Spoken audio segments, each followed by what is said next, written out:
ఎన్నికల వేళ ఏపీలో పెన్షన్ల పంపిణీ వ్యవహారం రోజురోజుకి హాట్ టాపిక్ గా మారుతోంది.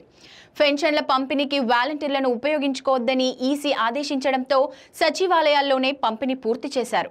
ఈ నెల మాత్రం పరిస్థితి మారింది. డీబీటీ ద్వారా పెన్షన్లను పంపిణీ చేపడతామని ప్రభుత్వం స్పష్టం చేసింది.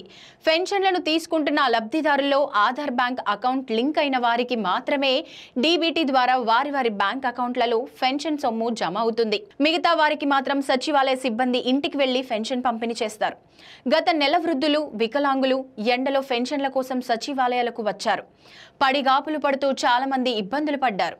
ఆ పాపం వాలంటీర్లపై ఫిర్యాదు చేయించిన టీడీపీదే. అయితే ప్రభుత్వం ఈసారి ప్రత్యామ్నాయ ఏర్పాట్లు చేసింది. ఈసీ మార్గదర్శకాల ప్రకారం డీబీటీ వైపు మొగ్గు చూపారు ఉన్నతాధికారులు. డీబీటీ ద్వారా లబ్ధిదారుల్లో 74.70% మందికి బ్యాంక్ అకౌంట్లలో ఆ సొమ్ము జమ అవుతుంది. మిగతా వారికి మాత్రం సచివాలయ సిబ్బంది నేరుగా ఇంటికి వెళ్లి పెన్షన్ అందిస్తారు. 1 నుంచి 5 వరకు ఈ నెల 1 నుంచి పెన్షన్ల పంపిణీ మొదలవుతుంది.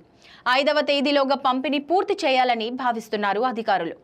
ఈ మేరకు అన్ని జిల్లాల కలెక్టర్లకు ప్రిన్సిపల్ సెక్రటరీ శశిభూషణ్ కుమార్ ఆదేశాలు జారీ చేశారు. సచివాలయ సిబ్బందికి కూడా ఈ మేరకు సమాచారం అందింది.